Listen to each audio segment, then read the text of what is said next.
Good day guys, accustom classes में आपका स्वागत है।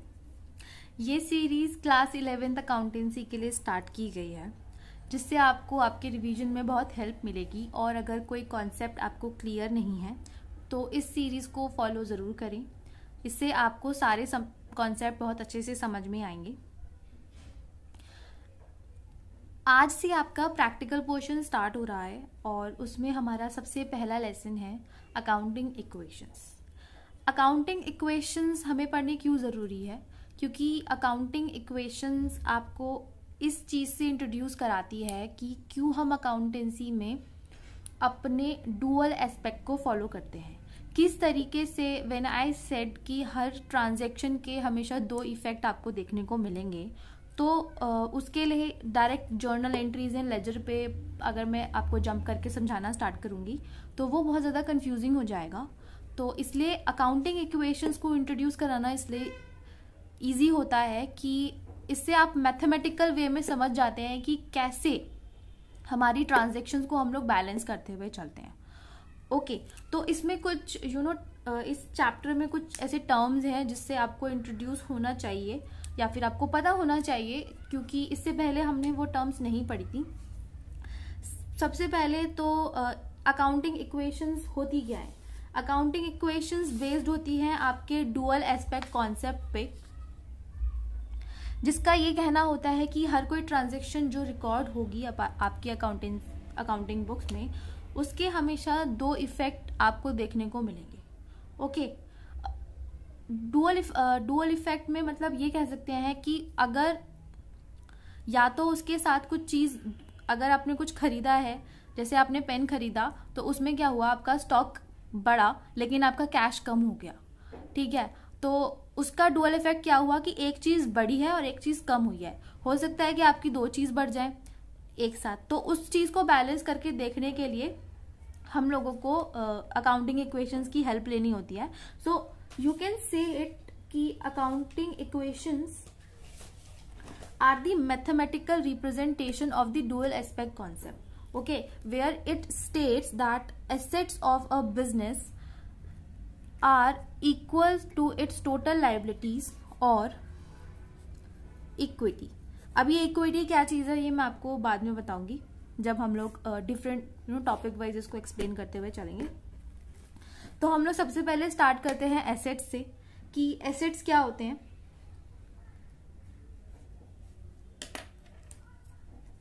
एसेट्स में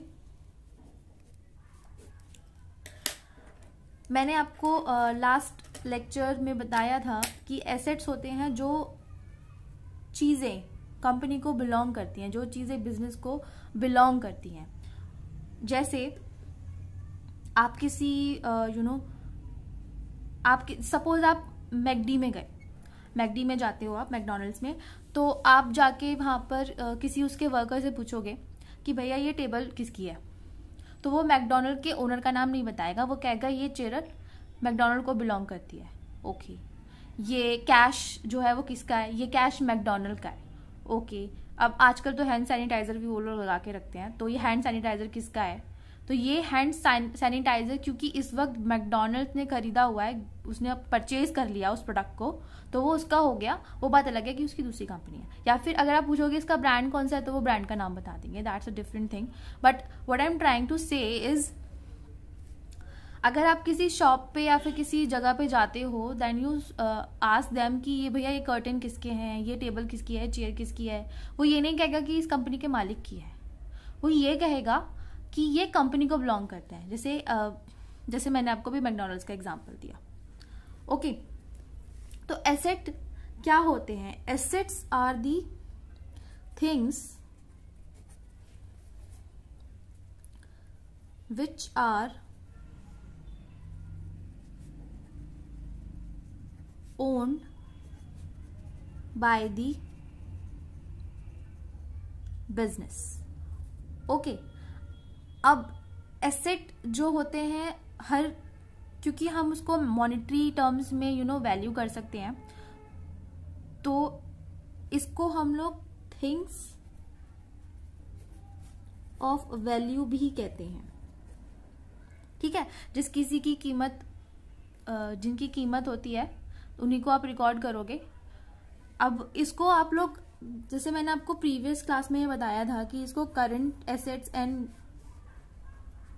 नॉन करंट एसेट्स में डिवाइड किया जाता है, बट हम लोग अपने अकाउंटिंग इक्वेशंस में इसको करंट एसेट्स और नॉन करंट एसेट्स में ना डिवाइड करके आपको मैं टेंजिबल एसेट्स के एस्पेक्ट से समझाना चाहूंगी। टेंजिबल एंड इनटेंजिबल एसेट्स कौन से होते हैं? टेंजिबल एसेट्स वो होते हैं जिनको आप टच कर सकते हो, जैसे चेयर, टेबल, कैश एंड कोई स्टॉक अगर है कंपनी का। जैसे अगर कोई कंपनी सपोज मैकडी में ही आप गए तो उनका स्टॉक क्या है, वो किन प्रोडक्ट्स में डील करते हैं, वो बर्गर में, French fries, cold drinks and उनके जो डिफरेंट प्रोडक्ट्स हैं वो गए, तो उनका जो इन्वेंट्री होगी वो उनकी मकालू टिक्की एंड एवरीथिंग हो गई जो वो लोग अपने पास रखते हैं, तो वो उनका स्टॉक हो गया। आप उसको टच कर सकते हो, जाके टच मत करना, वो भगा देंगे वहां से, लेकिन आप अगर वो अलाउ करेंगे तो आप उसे टच भी कर सकते हो, तो वो टेंजिबल एसेट्स हो गए। तो टेंजिबल एसेट्स में cash, goods, furniture, machinery, plant and machinery. अब मशीनरी और प्लांट एंड मशीनरी में क्या अंतर होता है? मशीनरी एक आपकी एक मशीन ले लो आप, और जब आप पूरा एक पर्टिकुलर नंबर ऑफ मशीन्स खरीद लेते हो, जिसमें बहुत बड़ी मशीन हो जाती है, या फिर एक पर्टिकुलर जगह हो जाती है जहाँ पर सेम काइंड ऑफ प्रोडक्ट बनते हैं, मैन्युफैक्चर होते हैं, तो उसे प्लांट एंड मशीनरी कह सकते हैं। या फिर आप ये कह सकते हो कि एक छोटी सी एक मशीन होगी, जिससे वॉशिंग मशीन एक मशीन होगी, लेकिन एक बहुत बड़ी लॉन्ड्री है जहाँ पर बहुत सारी मशीन्स लगी हुई हैं जो कि आपके डिफरेंट कपड़े धोते हैं, तो उसे आप प्लांट एंड मशीनरी कहते हैं। मेरे को एक टीचर ने ये समझाया था जब हम लोग पढ़ते थे कि मशीन जो हो गई जो आप अपनी नॉर्मल आई से देख सको, लेकिन आपको अगर आंखें फाड़ के देखनी हो तो वो प्लांट एंड मशीनरी होती है। It's very lame but you can remember it कि प्लांट एंड मशीनरी से बड़ी होती है। इंटेंजिबल होती है, इंटेंजिबल एसेट्स होते हैं आपके which can not be touched, okay, जिनको आप छू नहीं सकते, जिनको छुआ नहीं जा सकता, उनको आप इंटेंजिबल एसेट्स कहते हैं। ये राइट्स होते हैं, राइट्स एंड एवरीथिंग, ठीक है, जैसे पेटेंट राइट्स, कॉपीराइट। ये अभी आप सिर्फ एक टर्म की तरीके से अपने माइंड में रखिए, इसको आगे के चैप्टर्स में एक्सप्लेन किया जाएगा कि राइट्स एंड इंटेंजिबल एसेट्स क्या होते हैं। ओके, तो एसेट्स हमने समझ ली। अब हम आते हैं लाइबिलिटीज पे कि लाइबिलिटीज क्या होती हैं। लाइबिलिटीज होती हैं जैसे कुछ ऑब्लिगेशन होती है बिजनेस को भी कि उसको किसी चीज को वापस करना होता है, या फिर किसी को उसका पैसा देना होता है। तो things that are owned by the business, मतलब उसके ऊपर उस चीज का कर्जा चढ़ा हुआ है, ठीक है। अब लाइबिलिटीज को आप दो पार्ट में डिवाइड कर सकते हो। एक होता है कैपिटल एंड दूसरी होती है अदर लाइबिलिटीज। कैपिटल को हम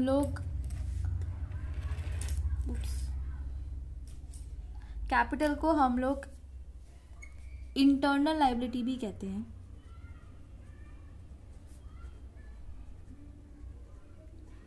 या फिर अगर एग्जामिनर का मूड हुआ आपको ट्रबल करने का तो वो इसको इक्विटी भी कह सकता है। ओके, इक्विटी के नाम से भी आप कैपिटल को देख सकते हो। अदर लाइबिलिटीज हो गई जैसे आपका क्रेडिटर्स, आपने किसी से उधार में सामान खरीदा तो वो आपके क्रेडिटर्स। आपने किसी से लोन लिया तो वो आपके लाइबिलिटीज में आ गए, ठीक है। अब मैं आपको एक टर्म और एक्सप्लेन करती हूँ, आई गेस ये आपको समझ में आ गया होगा फॉर ब्रीफिंग। कि कैपिटल क्या होता है।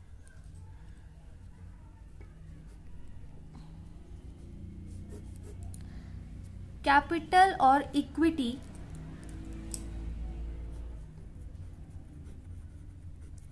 अब जैसे बिजनेस स्टार्ट हुआ, आपने बिजनेस से पूछा, let's assume business is a living person, तो आपने उससे पूछा कि तुम अपना काम कैसे करोगे, तो वो कहेगा हम तो फकीर आदमी हैं, झूला लेके चल देंगे। तुम कहोगे नहीं भैया, मैं तुम्हें पैसे देता हूँ, तुम उससे अपना काम करना। तो ये आप हो ओनर, ठीक है, ये वो पर्सन है जो उस बिजनेस को रन करेगा, जो उसके ऑपरेशंस को एग्जीक्यूट करेगा, ओके। और ये हो गया आपका बिजनेस। अब बिजनेस आपका कुछ भी हो सकता है, anything can be business nowadays, okay. तो जो ओनर ने पैसा बिजनेस में लगाया उसको हम कहते हैं कैपिटल, अमाउंट और एनीथिंग मनी इन्वेस्टेड, उसको हम कहते हैं कैपिटल, ओके। तो नेक्स्ट टाइम वो झोला लेके नहीं चलेगा, उसको आपने पैसा दिया है, वो कैपिटल कहलाएगा। अब उसे इंटरनल लायबिलिटी क्यों कहते हैं? क्योंकि अकाउंटेंसी की नजरों में ही बिजनेस और ओनर अलग अलग एंटिटी होते हैं, वरना अगर आप बाहर से ये कहोगे कि ये काम किसका है तो वो बिजनेस का नाम नहीं लेते। जैसे सपोज हम लोग नाम लेते हैं रिलायंस इंडस्ट्री का, तो अगर आप ये पूछोगे कि ये रिलायंस इंडस्ट्री किसकी है, मतलब ये रिलायंस किसका है, तो आप वो कहेंगे कि मुकेश अंबानी का है, ठीक है। तो अकाउंटेंसी के टर्म पे जब बुक्स बनती हैं अकाउंट्स की, तो उसके नाम से, वो रिलायंस के नाम से ही अकाउंट्स बनती हैं। लेकिन जब ये कहते हैं कि ये काम किसका है तो वो ओनर का नाम लेते हैं, तो उनके घर की बात हो गई, घर घर की बात हो जाती है जब, तो इंटरनल लायबिलिटी होती है। तो और आगे जाके आपको मैं इस चीज से समझाऊंगी कि घर की लायबिलिटीज और घर के फसाद जो होते हैं वो घर में ही सॉर्ट हो जाने चाहिए, तो उसकी भी हम ट्रीटमेंट बताएंगे।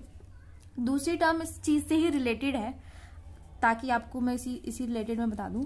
अब जब ओनर ने बिजनेस में पैसा लगाया तो उसे कैपिटल कहते हैं, लेकिन अगर बिजनेस से ओनर ने पैसा वापस निकाल लिया, ठीक है, कुछ उसको काम पड़ा कि भैया आज मेरे को थोड़े से पैसे निकालने हैं, मेरे बैंक में नहीं है पर इसमें बिजनेस के कैश अकाउंट में रखे हुए हैं, तो मैं उसमें से निकाल लेता हूँ, उसे कहते हैं ड्रॉइंग्स,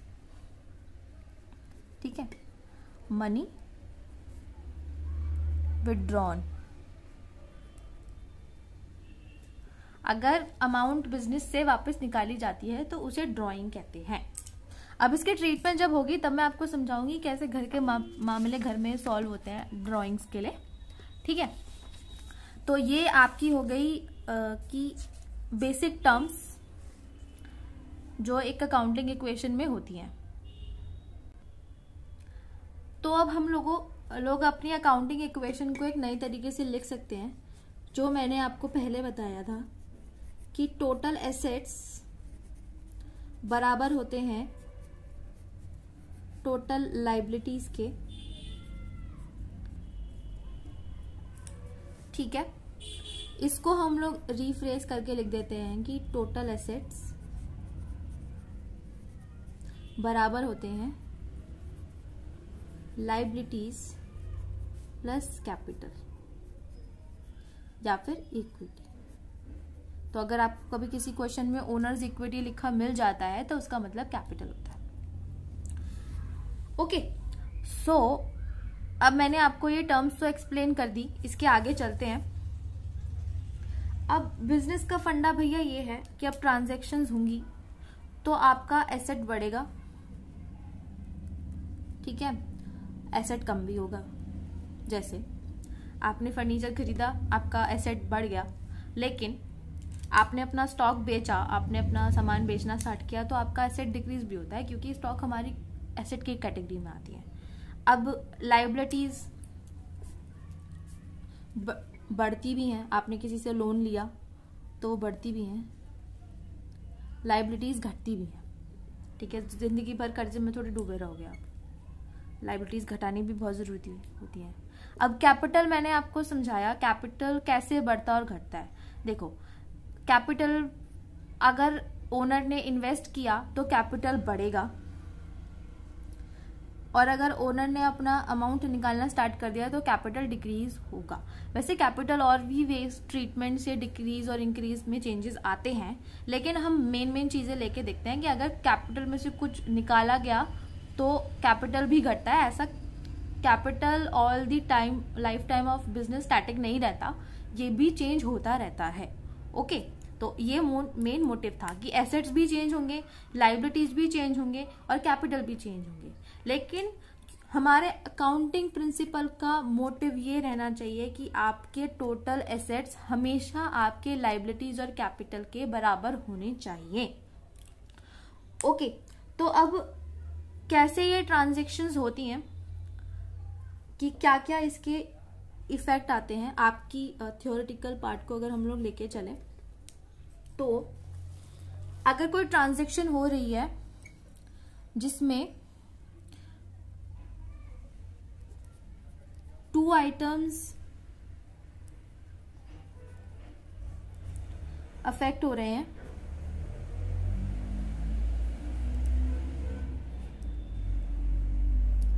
तो उसमें क्या होगा, उसमें हो सकता है अगर कोई एसेट बढ़े तो लायबिलिटी भी बढ़े। जैसे आपने स्टॉक खरीदा, गुड्स खरीदे, क्रेडिट परचेज, ठीक है, तो उसमें आपका स्टॉक तो बढ़ा, तो उसमें आपका स्टॉक तो इंक्रीज हुआ, लेकिन क्योंकि आपने क्रेडिट पे खरीदा तो आपके क्रेडिटर भी इंक्रीज हुए, तो आपकी लायबिलिटी भी बढ़ गई। ओके, सेकेंड पार्ट, ऐसा हो सकता है कि हमारी लायबिलिटी अगर हम कम करने चले, हम अपने बोझ को कम करने चले, तो उसकी वजह से हमारे एसेट भी कम हों। जैसे आपने अपना स्टॉक जो अभी क्रेडिट पे खरीदा था उसका पेमेंट भी तो करना पड़ेगा, तो हो सकता है कि आपके क्रेडिटर डिक्रीज हो, लेकिन उसकी आप पेमेंट किससे करोगे, उसकी आप पेमेंट कैश से करोगे ना, तो आपका कैश भी डिक्रीज होगा। ठीक है, तो आपकी लायबिलिटी भी डिक्रीज हो रही है, लेकिन उसकी वजह से आपका कैश भी डिक्रीज हो रहा है। लेके मत भाग जाना बस पैसे।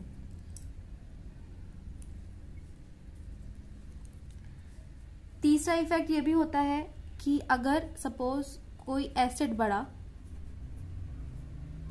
तो उसकी वजह से ओनर इक्विटी मतलब कैपिटल भी बढ़े।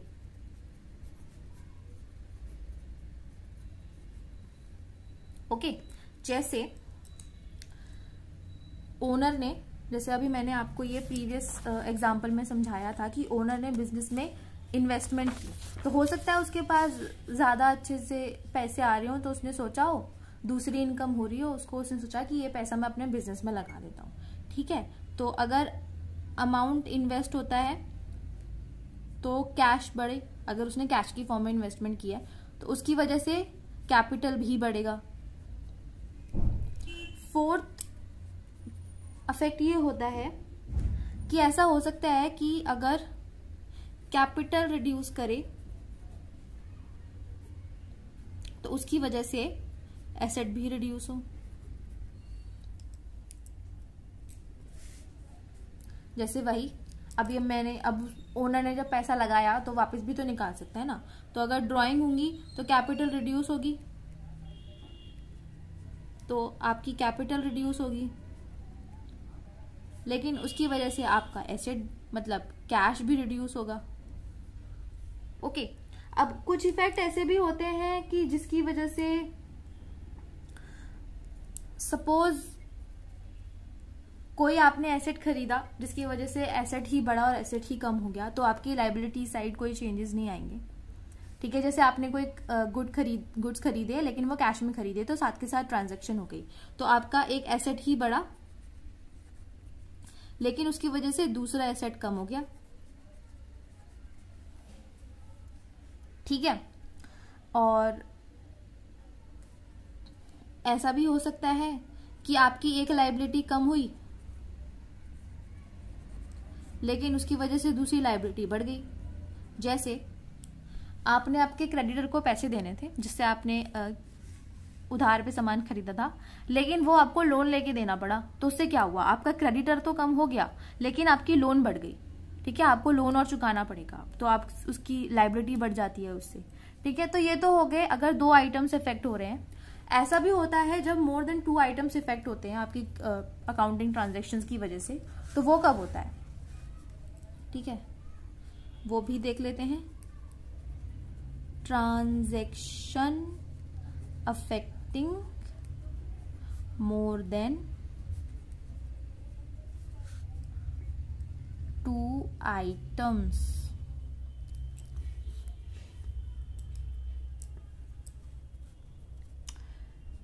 जैसे आपका एसेट बढ़ा लेकिन उसकी आपने पेमेंट पार्टली कैश में कर दी और पार्टली क्रेडिट बेसिस पे कर दी, मतलब आपने उधार पे खरीद लिया, तो इसकी वजह से क्या होगा, आपका एसेट गिर जाएगा लेकिन आपकी लायबिलिटी क्रिएट हो जाएगी। मतलब क्रेडिटर्स। Got it. तो मोर देन 2 आइटम्स को इफेक्ट कर रहा है, आपका एसेट जो है वो एसेट को भी इफेक्ट कर रहा है और लायबिलिटी को भी इफेक्ट कर रहा है। ठीक है, ऐसी डिफरेंट ट्रांजेक्शन्स और आपको आपके क्वेश्चंस में मिल जाएंगी। तो आज सिर्फ ये इंट्रोडक्शन तक ही रखते हैं। इसकी कल आपको बहुत इंटरेस्टिंग वीडियो मिलने वाली है जिसमें मैं आपको आपका जो प्रैक्टिकल पोर्शन की जितनी भी ट्रीटमेंट्स हैं सारी समझाऊंगी। क्वेश्चंस नहीं करवाऊंगी, सिर्फ ट्रीटमेंट समझाऊंगी, ताकि जब आप अपने प्रैक्टिकल क्वेश्चंस करने बैठें और कोई कॉन्सेप्ट में आप अटक जाते हैं तो आप उनको फॉलो कर सकते हैं। ओके, सो आज की वीडियो हम यही एंड करते हैं। Have a nice day, bye.